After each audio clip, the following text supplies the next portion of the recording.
Hi, Devonshire and Co would like to show you some pumpkin carving. So we're just going to run you through how we're going to do this, and hopefully we've got a nice scary pumpkin to scare the kids away.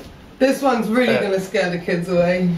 At the end of the show. So this will be in a few little snippets, so I'm just going to show you what we're going to do first.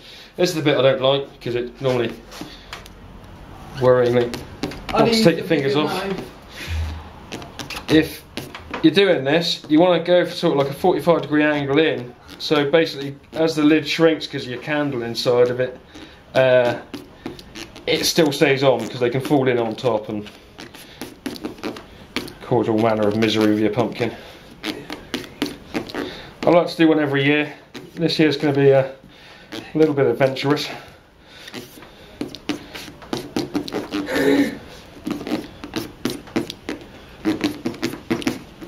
Okay, so we're in, I think, more or less. We've just got to pop it out.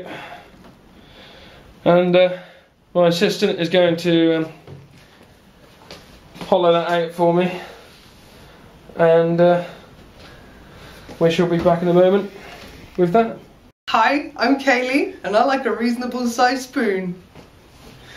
So Kaylee's now going to hollow this out for us to about an inch thick all the way around. Don't cut too close to the outside. And then basically I'll pick a face to work with properly before I start.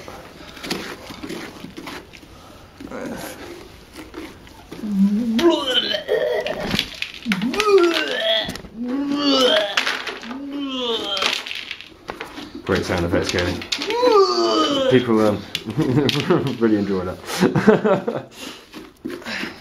Looks a bit loose. Oops. Oh, Christ. Sorry. This is a bit like the Angry Grandpa show, right? So I've got my inspiration from. I like his technique. Now my fucking house is covered in pumpkin! It fucking is. Okay, I think that's like... Okay, so we'll do some fine tuning in a second. Don't go too mad at the top because the lid needs to stay on. Okay, and we'll be back to you with the next bit in a second. Okay, so we now have our pumpkin, and I've trimmed our lid a little bit. You can see there's a nice 45-degree angle on there. So now when we plonk that up on, that's a perfect fit. So basically we're going to choose a nice face to work with, and it wants to be fairly flat and round. I mean, I don't mind the blemishes too much here, but I'm going to work here, I think. And basically what we'll do is we'll put our design on here. Obviously we won't show too much what the design is, we want that to be a surprise for the end. Then we'll go into a few more details about how we get different bits of it to stand out and stuff. So that more or less is the white part of our template done. You can see obviously I've left some deliberately chunky areas. Some of these I'll whittle down later on. Some of them I'll have to leave as grey areas for support. And now I shall make my grey template. I shall show you more or less how I do that.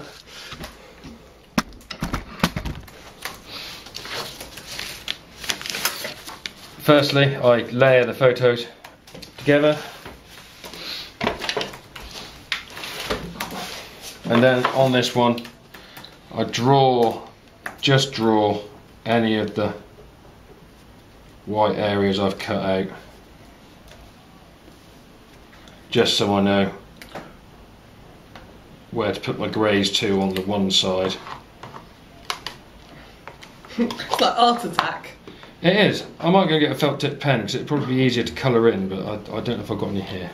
So come back with me, I'll be hatcheting out my grey. So now I'm just removing areas I'll interpret as grey from the equation.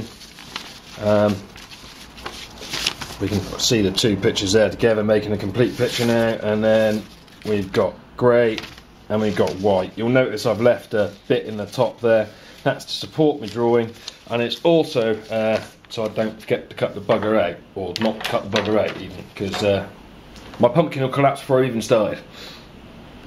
Okay, so I've taped my first stencil, which I'm going to use, which is going to be my grey stencil, and I'm just going to mark bits of areas I want to tease the flesh off of, because it's easier to actually start doing these bits first, because if you do them after, you've got support issues. Okay, so I just want to widen the nose a little bit here. There we go. Okay, do you want back with me in a minute? I've got my templates to work with, so I know what areas I'm cutting out now. Right, do you want back with me in a moment? Okay, so I've taken most of my grey out now, and it's looking a little bit lopsided, but never mind, I'm sure I can sort that out a little bit later. And now I've started to put my first holes in for the white. Okay, so when doing this, when we're taking out the bits we want to have as white, obviously we can use anything we can sort of lay our hands on, getting the gaps to sort of push any thin bits through, but always start with the smaller bits of the pumpkin first, because you don't want to be trying to hack them out when you've got the big bits missing. Big bits always come out last, and that way you get maximum support. Okay, I'm getting most of the bits out of the way that I want. Okay, so that's all of our white out of it. Or what we want to represent white. You'll notice I've left a strut in the middle where I actually want to go straight through the white because it's representing hair. What I'm going to do there is I'm going to use a combination, obviously, pieces I've left in as grey strategically in places, but obviously I'm not very well supported here, so obviously that will sag. So what I'm going to do is I'm going to use toothpicks and stuff like that to prop up those areas. The really eagle-eyed amongst you will notice I've actually used some wire in behind my pumpkin.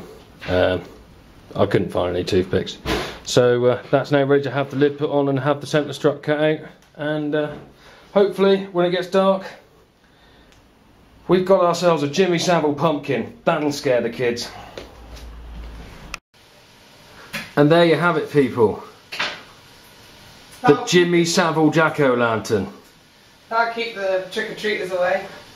That'll definitely keep the trick-or-treaters away. I'm very happy with that. So that's how you carve a pumpkin. And I hope you enjoyed this little tutorial. Oh, look at that darkening there. Beautiful. If the kids aren't scared by that, I don't know what will scare them. Good night.